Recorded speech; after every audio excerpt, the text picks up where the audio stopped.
Muy buenas noches. Viene la noche más pronto ahora, ¿eh? Muy bien, les invito a abrir sus Biblias en Primera de Pedro, continuando con el estudio que estamos llevando adelante ya hace 3 o 4 domingos. Hoy vamos a avanzar desde el versículo 6 del capítulo 1 hasta el versículo 9. Vamos a leer la palabra de Dios en Primera de Pedro, capítulo 1, versículo 6. Y dice así la palabra de Dios: en lo cual vosotros os alegráis, aunque ahora por un poco de tiempo, si es necesario, tengáis que ser afligidos en diversas pruebas, para que sometida a prueba vuestra fe, mucho más preciosa que el oro, el cual, aunque perecedero se prueba con fuego, sea hallada en alabanza, gloria y honra cuando sea manifestado Jesucristo, a quien amáis sin haberle visto, en quien creyendo, aunque ahora no lo veáis, os alegráis con gozo inefable y glorioso, obteniendo el fin de vuestra fe, que es la salvación de vuestras almas. Oremos. Padre, esta es tu palabra, Señor. Ni siquiera es palabra del apóstol Pedro. Has usado su humanidad,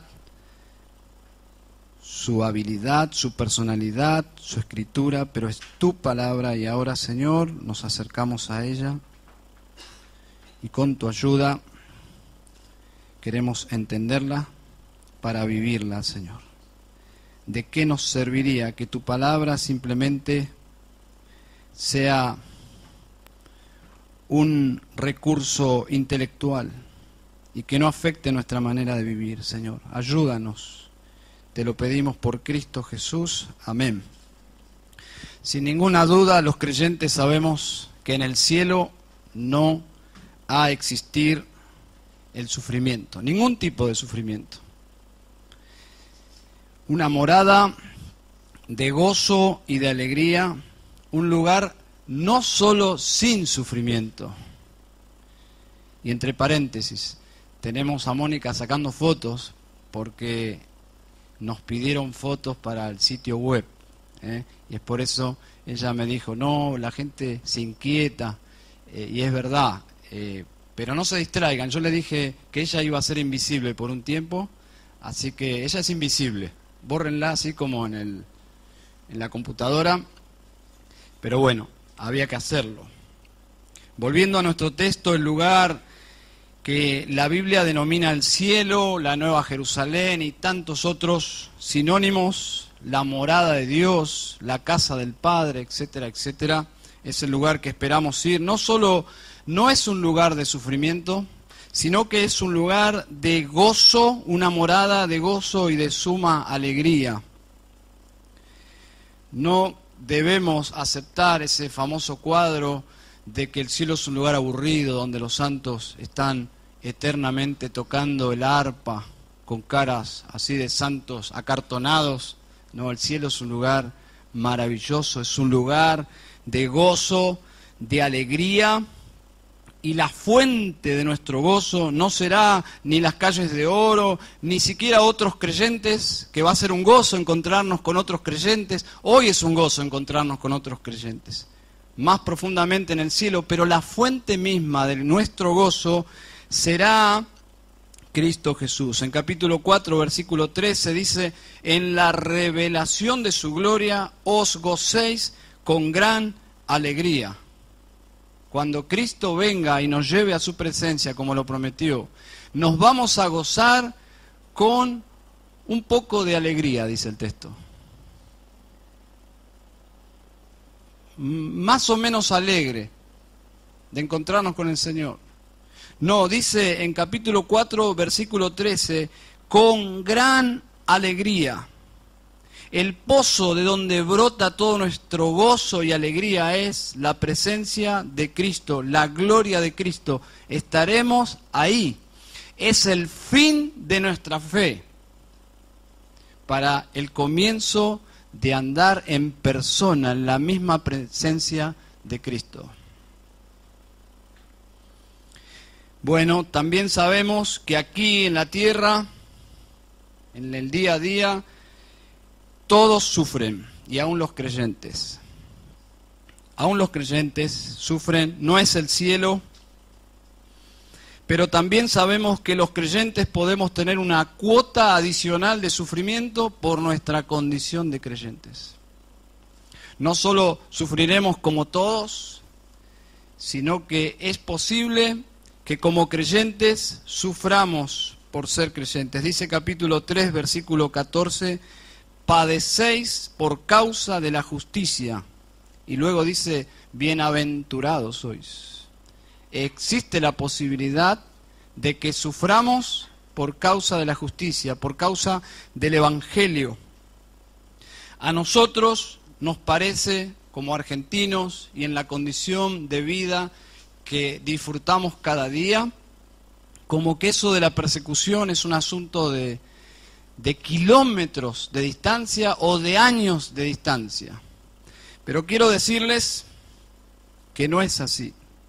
David Barrett, que es un especialista en estadística acerca de la persecución y del martirio de cristianos, dice lo siguiente, preste atención, desde la muerte de Jesús hasta nuestros días han sido unos 70 millones de mártires, 70 millones.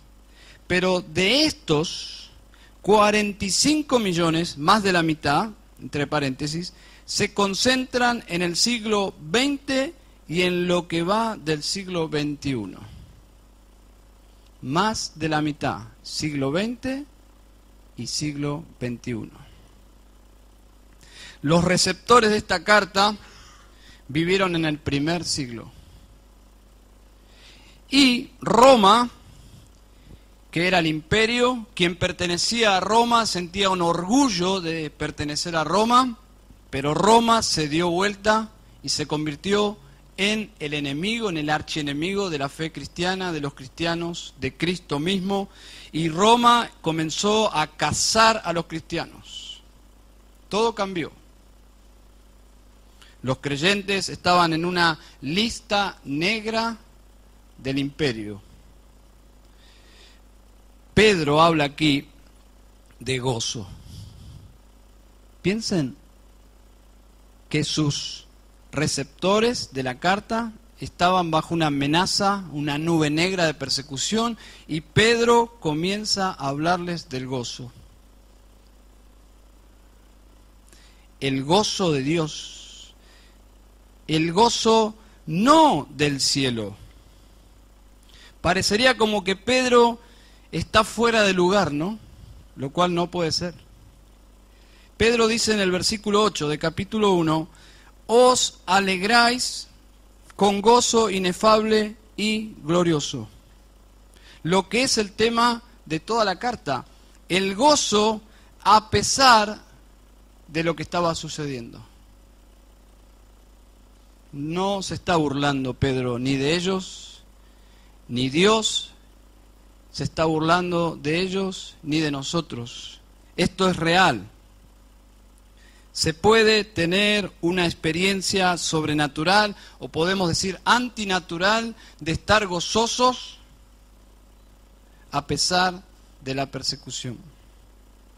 El gozo que habla allí en el versículo 8 no es un gozo que tiene que ver con la gloria en el futuro. Es un gozo aquí y ahora. Entonces, para decirlo en contexto de lo que ya hemos visto en esta carta en los domingos pasados, podemos decir así: los creyentes son elegidos, herederos, custodiados, la palabra es guardados allí, y vamos a agregar algo más, que es el tema de esta noche: probados. Probados. Ahí ya no decimos tanto amén, ¿no? Veníamos bien, elegidos, herederos, guardados, probados. Ya ahí el freno, ¿no? ¿Y por qué? Veníamos tan bien. Bueno, quiero decirte, seguimos bien. El propósito de las pruebas, del sufrimiento, básicamente son tres. Y vamos a avanzar en ese orden. El propósito de estas pruebas es demostrar la autenticidad de la fe. La autenticidad de la fe, la autenticidad de la esperanza y la autenticidad del gozo. Los verdaderos cristianos experimentan estas cosas y cuando viene esa nube negra de persecución, de hostilidad, eso permanece allí. En primer lugar, entonces, el propósito de estas pruebas es demostrar la autenticidad de la fe. Versículo 7 dice, para que sometida a prueba vuestra fe. Cuando Dios nos hace pasar por aflicciones, la autenticidad de nuestra fe queda expuesta. Se manifiesta nuestra fe. Y no solo eso, no solo se evidencia que nuestra fe es auténtica cuando viene la aflicción sobre ella, sino que se intensifica su calidad. Se profundiza esa fe.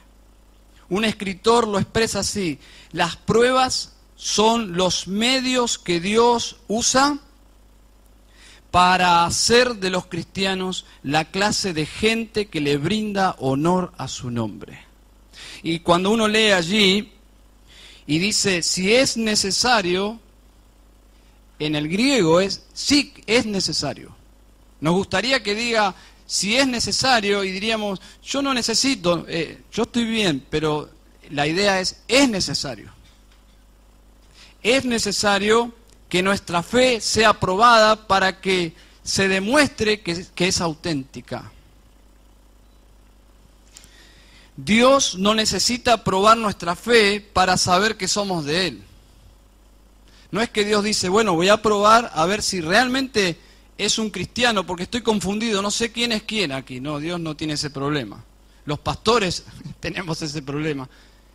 La iglesia tiene ese problema, pero Dios no. Dice en 2 de Timoteo 2:19, pero el fundamento de Dios está firme, teniendo este sello, conoce el Señor a los que son suyos. El Señor no tiene ese inconveniente. Él sabe quiénes son sus hijos.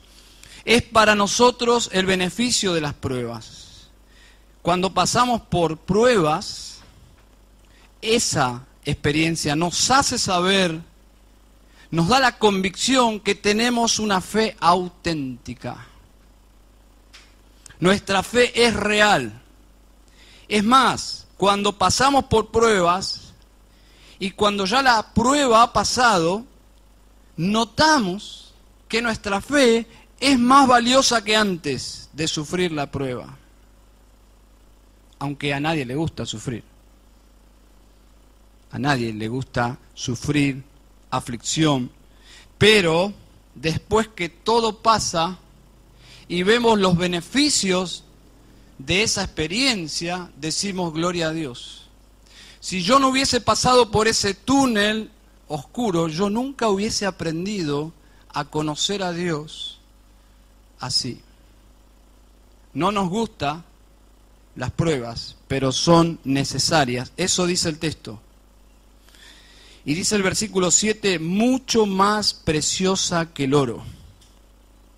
Si fuese una fe falsa, como lo relata la parábola de las semillas y los terrenos. Dice Mateo 13:20, el que fue sembrado en pedregales, este es el que oye la palabra y al momento la recibe con gozo. Ahí está, recibe la palabra, tiene gozo, pero agrega el versículo 21, pero no tiene raíz en sí, sino que es de corta duración, pues al venir la aflicción o la prueba, por causa de la palabra, luego tropieza. Una fe que no es auténtica. Una fe falsa da como resultado una esperanza falsa y es más, un gozo falso. Yo he visto personas por las calles tocando timbres, predicando un falso evangelio, con una Biblia horriblemente mal traducida, está tan mal traducida que ni siquiera es la Biblia, hablando de un Jesús que no es el Jesús verdadero, de una esperanza que es una esperanza falsa, y uno los ve y puede decir, esa gente parece que tiene gozo, pero un falso evangelio conduce a un falso gozo, a una falsa esperanza, y por lo tanto no es la fe que presenta aquí el apóstol Pablo. La fe cristiana es una fe real porque confiamos en un Dios real. Dios es real.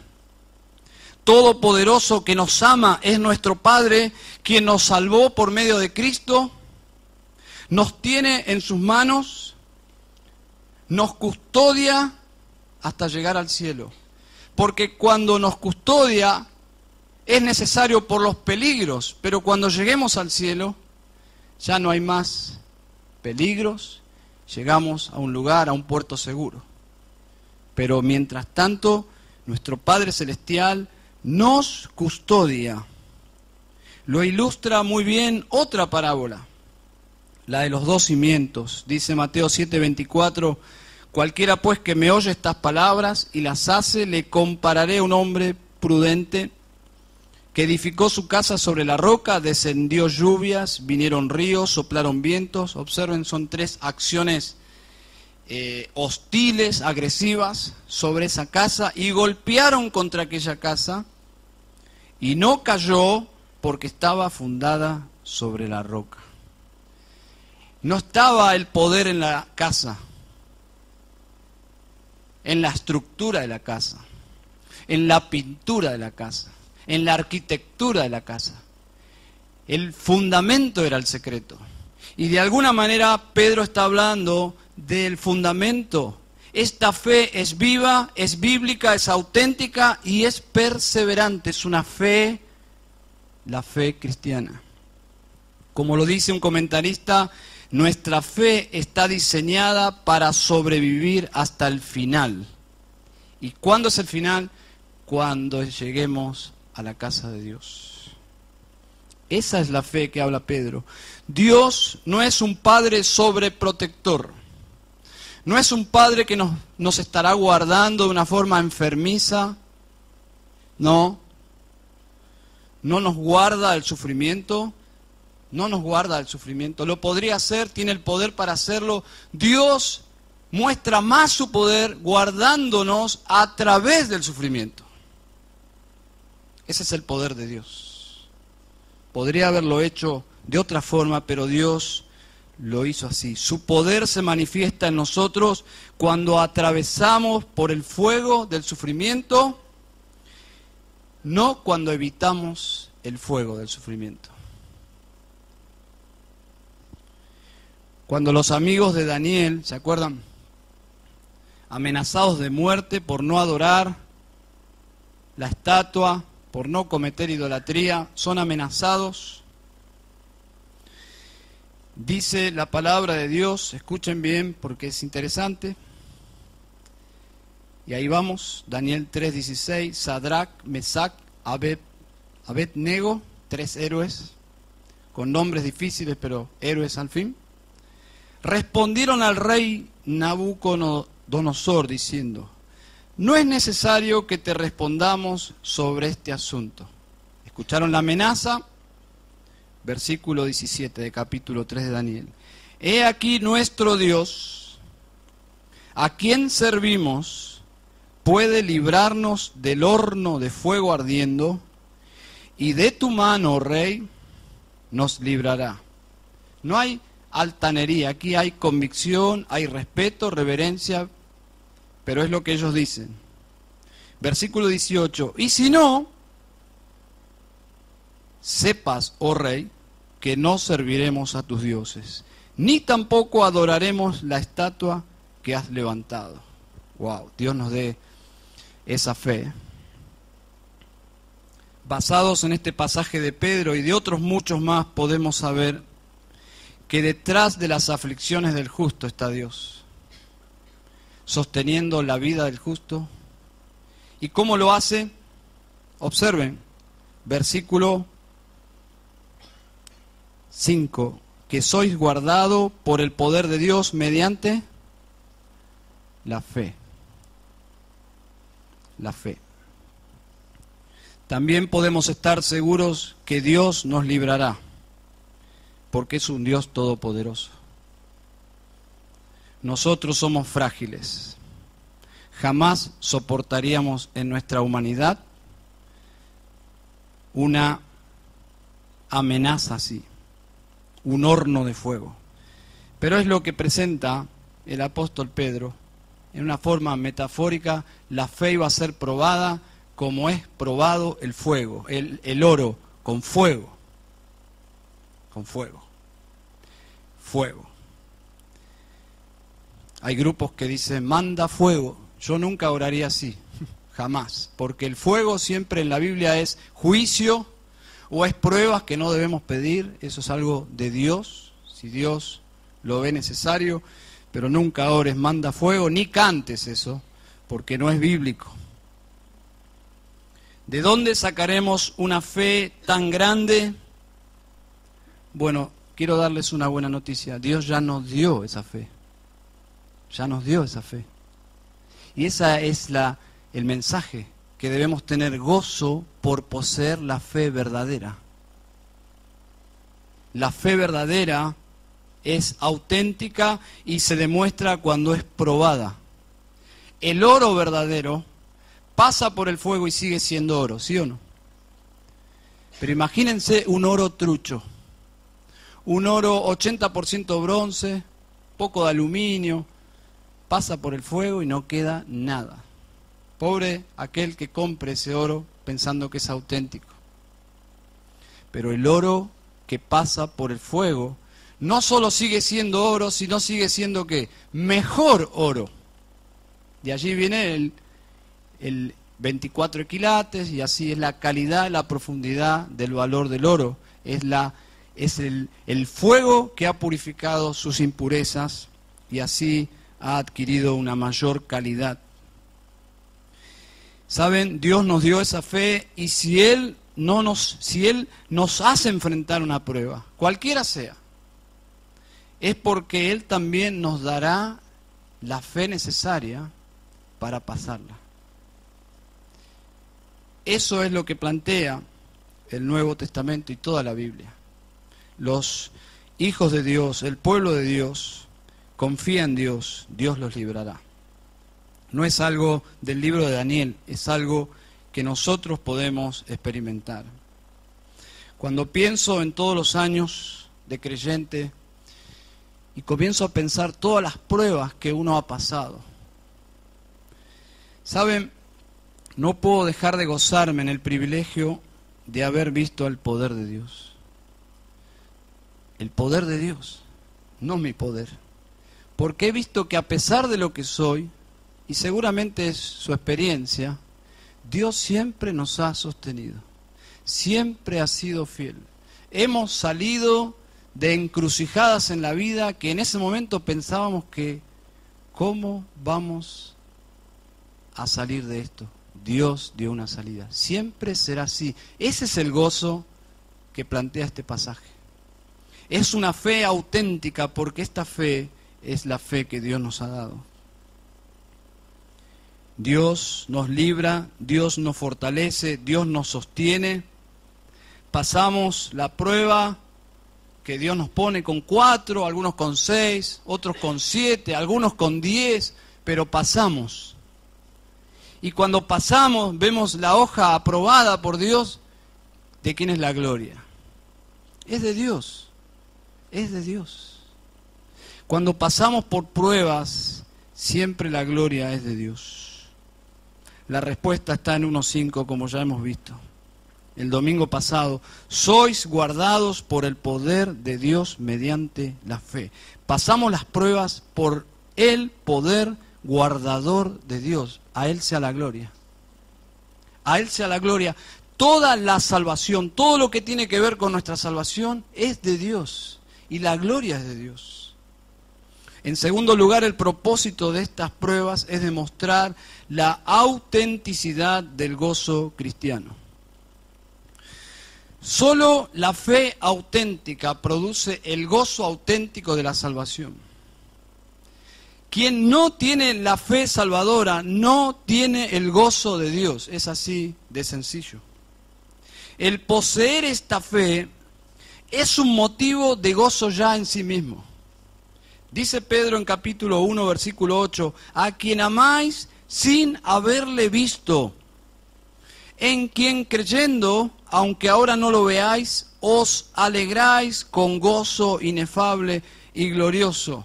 Alguno puede decir, claro, Pedro tenía una fe fuerte porque Pedro le vio a Jesús, habló con Jesús, vio los milagros de Jesús. Claro, Pedro tiene una ayuda adicional. Pedro dice, no. Ustedes tienen y pueden tener el mismo amor que Pedro sin haberle visto.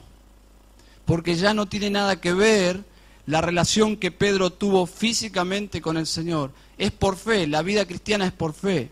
Podemos amar a Cristo sin verle.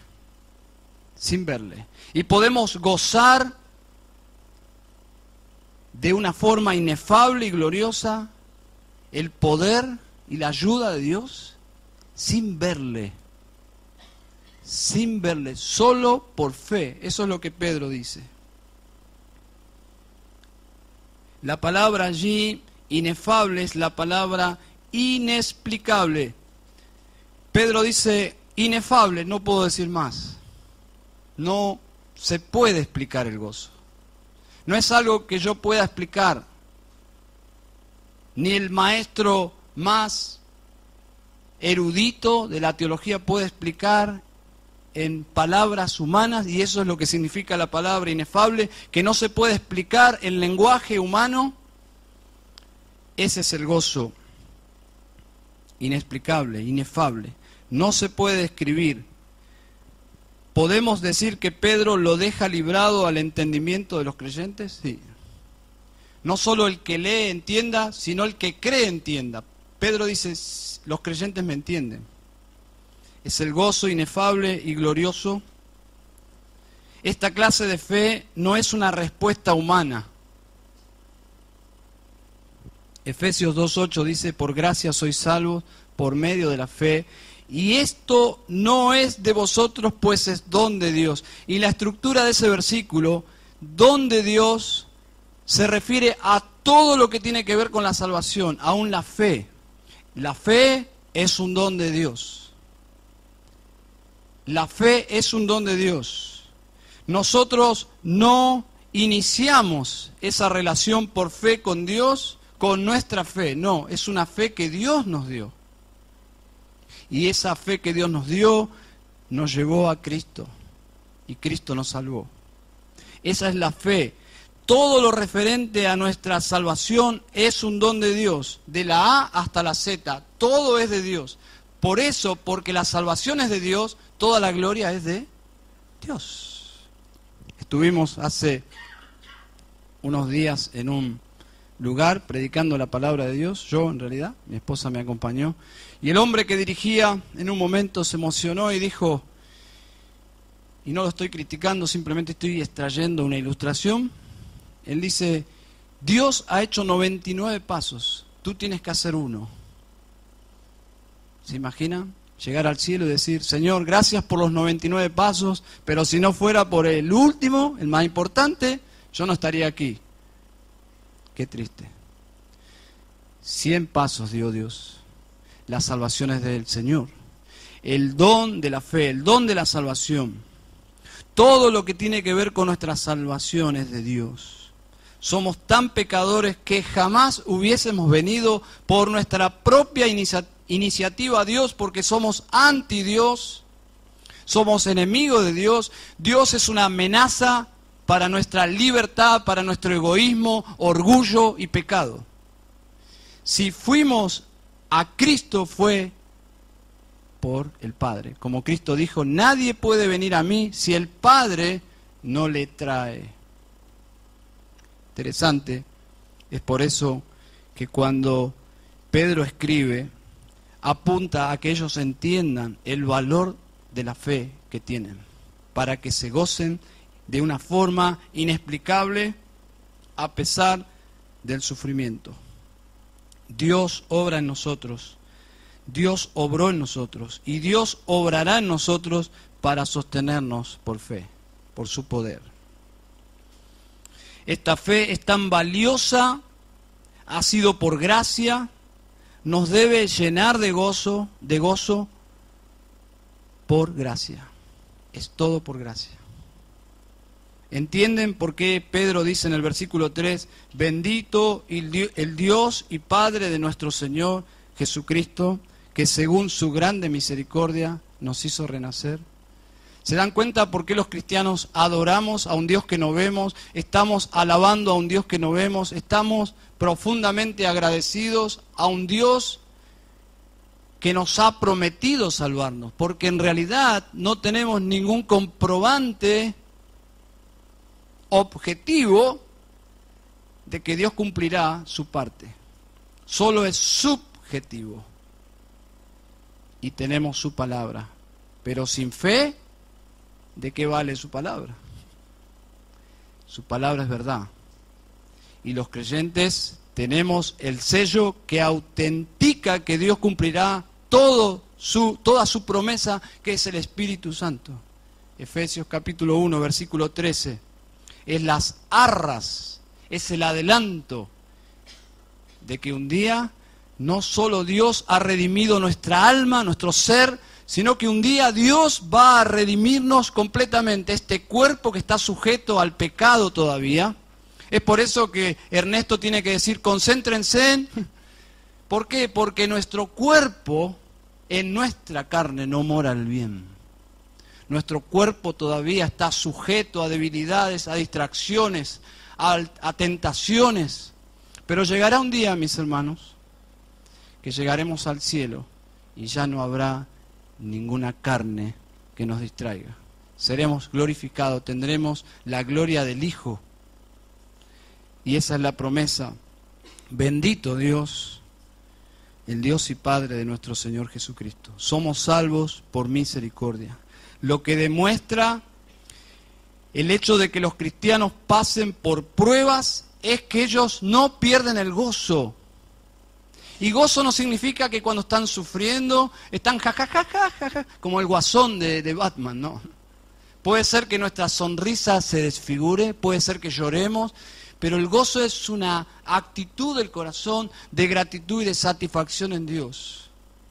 De decir, a pesar de todo, Señor, a pesar de todo, yo estoy en tus manos. Ese gozo de Dios es auténtico cuando nuestra fe es auténtica. Y en tercer lugar, el propósito de las pruebas es demostrar la autenticidad de la esperanza. ¿Saben? El Señor, la salvación, el cielo se hacen más preciosos y reales cuando la amenaza de la muerte está cerca. Cuando la muerte se acerca, estas cosas son reales. Cuando la muerte acecha al creyente, tiene esperanza y tiene gozo, y es real. Es real. No es un cuentito, no es mitología, no es autosugestión, no es un lavado de cerebro de la religión. El cristiano tiene una auténtica esperanza. El no creyente no solo no tiene esperanza, sino que tiene temor y desesperación. Yo he visto personas estar con un pie casi del otro lado, sin Cristo y sin temor. ¿Saben? Alguien que no tiene a Cristo y enfrenta la muerte sin temor, no es porque es valiente, no es porque tiene esperanza, es porque tiene una gran ignorancia. tiene una gran ceguera, no sabe la oscuridad eterna que le espera, sino estaría temblando, como es la experiencia histórica de muchos célebres ateos que levantaron sus puños contra Dios y dieron discursos contra Dios, pero a la hora de la muerte temblaron y ya no había ningún remedio para ellos. No, la esperanza del cristiano es por lo que sabemos, por lo que Dios ha prometido, porque Dios en su palabra nos ha prometido que nuestra fe, cuando termine, será en el día que lleguemos a la morada celestial. Ya no andaremos por fe, sino por vista. Dice el versículo 7, para que sometida a prueba vuestra fe, mucho más preciosa que el oro, el cual, aunque perecedero se prueba con fuego, sea hallada en alabanza, gloria y honra, cuando sea manifestado Jesucristo, a quien amáis sin haberle visto, en quien creyendo, aunque ahora no lo veáis, os alegráis con gozo inefable y glorioso, obteniendo el fin de vuestra fe, que es la salvación de vuestras almas. La salvación es por gracia, toda nuestra salvación depende de Dios, de su gracia, de su promesa. Y Dios nos ha dado la fe para venir a Cristo. También esa misma fe que Dios nos ha dado para salvarnos es la misma fe que nos está guardando en las pruebas, y Dios nos sostendrá hasta la gloria. Nada nos puede separar del amor de Dios en el trayecto a la gloria. Estamos custodiados, guardados por el poder de Dios mediante la fe. Y llegaremos sanos o estropeados, pero salvos. Nada nos puede separar del amor de Dios. Versículo 9, obteniendo el fin de vuestra fe, que es la salvación de vuestras almas. La salvación de nuestras almas es algo que está planeado de antes de la fundación del mundo, y que Dios lo va a llevar a cabo, como lo dice Romanos 8, y nada, absolutamente nada, ni nadie nos puede separar del amor de Dios que es en Cristo Jesús, Señor nuestro. Dios nos llevará donde planeó llevarnos desde antes de la fundación del mundo.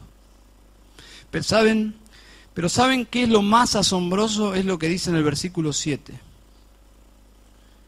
La gracia va en aumento, en aumento, en aumento. Dice, sea hallada en alabanza, gloria y honra cuando sea manifestado Jesucristo.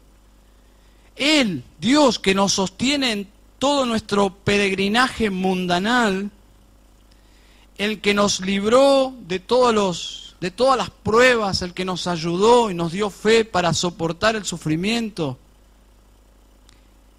Él que nos fortalecía, ese mismo Dios tan lleno de gracia, nuestro Padre, cuando lleguemos a la morada celestial, sabiendo que esa fe es una provisión de Él, aún así Dios nos va a felicitar. Esto es algo maravilloso. Nos va a felicitar como si nosotros hubiésemos hecho las cosas por nuestro propio poder. Sabiendo claramente que Pedro dice que fuimos guardados por el poder de Dios mediante la fe, cuando lleguemos a la gloria, ¿qué va a suceder? Dios nos va a felicitar.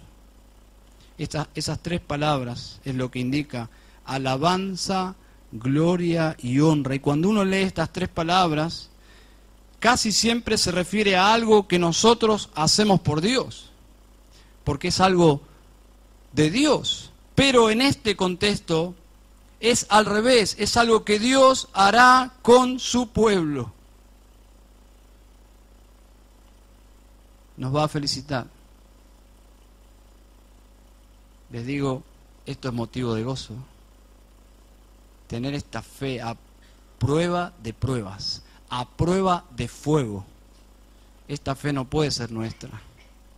esta fe auténtica, cuando es probada, se eleva un vapor, un incienso agradable a la presencia de Dios. La gloria es de Dios. La gloria de Dios. El pasaje va en aumento, de gracia en gracia, nos lleva a la misma adoración. Aunque Pedro comienza el párrafo en el versículo 3 alabando a Dios porque ya en su mente están anticipando lo que va a estar diciendo, y es a donde nosotros nos conducimos si entendemos el pasaje, a alabar a Dios. Porque si somos salvos, si tenemos esta fe auténtica, si tenemos este gozo, si tenemos esta esperanza, no es por nuestros méritos, es por la gloria de Dios, por la gracia de Dios. Se nos fue dada. Jamás, hermanos, sabríamos de estas facetas de Dios si Dios no nos hubiese hecho pasar por las pruebas. Nunca, jamás. Dios es bueno en hacernos pasar por allí. Y eso es lo que dice el pasaje. Dios no es malo cuando sufrimos situaciones difíciles. Dios es bueno. Si alguien pasando por pruebas levanta su puño contra Dios y se llena de quejas contra Dios, es porque no tiene una fe auténtica. No entiende absolutamente nada quién es Dios. No posee la esperanza auténtica, no posee la fe auténtica y no posee el gozo auténtico. Dios es bueno. Dios no sería con nosotros tan bondadoso si nos privaría de ver su poder en medio de las pruebas. Dios es más bueno librándonos a través de la aflicción que librándonos de la aflicción misma. Dios es bueno. Observen el versículo 11, una frase allí. Dice, escudriñando qué persona y qué tiempo indicaba el Espíritu de Cristo que estaba en ellos, el cual anunciaba de antemano, presten atención, los sufrimientos de Cristo y las glorias que vendrían tras ellos. Ese es el tema de esta carta. Las glorias que existen detrás de los sufrimientos. Detrás de los sufrimientos hay glorias. Hay un caudal precioso para nuestra fe cuando Dios nos hace pasar por pruebas. Es lo que dice Santiago, ¿no? Tened por sumo gozo cuando os halléis en diversas pruebas. Es como debemos prepararnos cuando observamos que estamos comenzando a entrar en un túnel de prueba. Debemos levantar nuestros ojos, abrochar nuestro cinturón de seguridad y decirle, oh Señor, solo con tu ayuda puedo salir de esto. Y esa fe, esa confianza en nuestro Dios será mayor que cuando comenzó la prueba. Al terminar la prueba seremos menos superficiales en nuestra relación con Dios. Detrás del sufrimiento, la gloria. Ese es el tema de esta carta. Y ya vamos a ver esos versículos. El Dios que nos eligió antes de la fundación del mundo, ese Dios todopoderoso, nos llevará a salvo a la gloria. Pasaremos por pruebas, sí. Pero los creyentes sabemos que detrás de las pruebas está Dios. Y que nuestra fe va a ser fortalecida por las pruebas. Pero el poder de Dios nos guardará para soportar la prueba. Pasaremos por el poder de Dios. En el camino al cielo habrá inconvenientes. Dios jamás en su palabra promete en la tierra, que vamos a parar de sufrir. Pare de sufrir no está en la Biblia. ¿Saben?